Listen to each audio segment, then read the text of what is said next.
વડોદરામાં વકીલ વિઠ્ઠલ પંડિતની હત્યાનો કેસ બાર એસોસિએશન દ્વારા આવેદનપત્ર પણ આપવામાં આવ્યું। બરોડા બાર એસોસિએશને એસપીને આવેદનપત્ર આપ્યું। તપાસ અધિકારી ઊંધી દિશામાં તપાસ કરે છે તેવો બરોડા બાર એસોસિએશને આરોપ લગાવ્યો છે। ઉચ્ચ અધિકારીઓને તપાસ સોંપવામાં આવે તેવી માંગ કરતું આવેદનપત્ર એસપીને આપવામાં આવ્યું। તો વડોદરામાં વકીલ વિઠ્ઠલ પંડિતની હત્યાનો કેસ અને જેને લઈ બરોડા બાર એસોસિએશને એસપીને આવેદનપત્ર આપ્યું।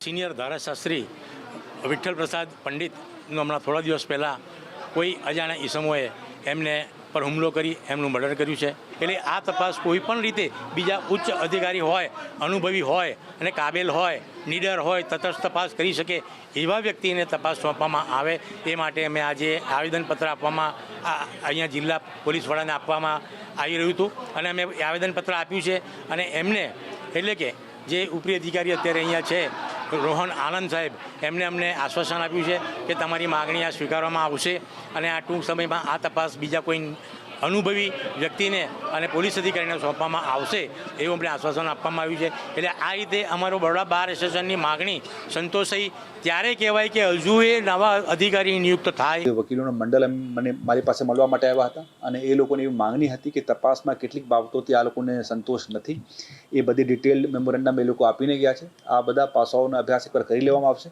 અને જે પાસાઓ પર આ લોકોને સંતોષ નથી, તપાસ દરમિયાન આ બધા પાસાઓને આવરીને તપાસ વ્યવસ્થિત થાય, તપાસ તલસ્પર્શી થાય એવું પૂરેપૂરી પોલીસ ખાતાનો પ્રયત્ન રહેશે અને કોઈપણ માણસ આ કૃત્યમાં સામેલ હશે એમને છોડવામાં નહીં આવશે।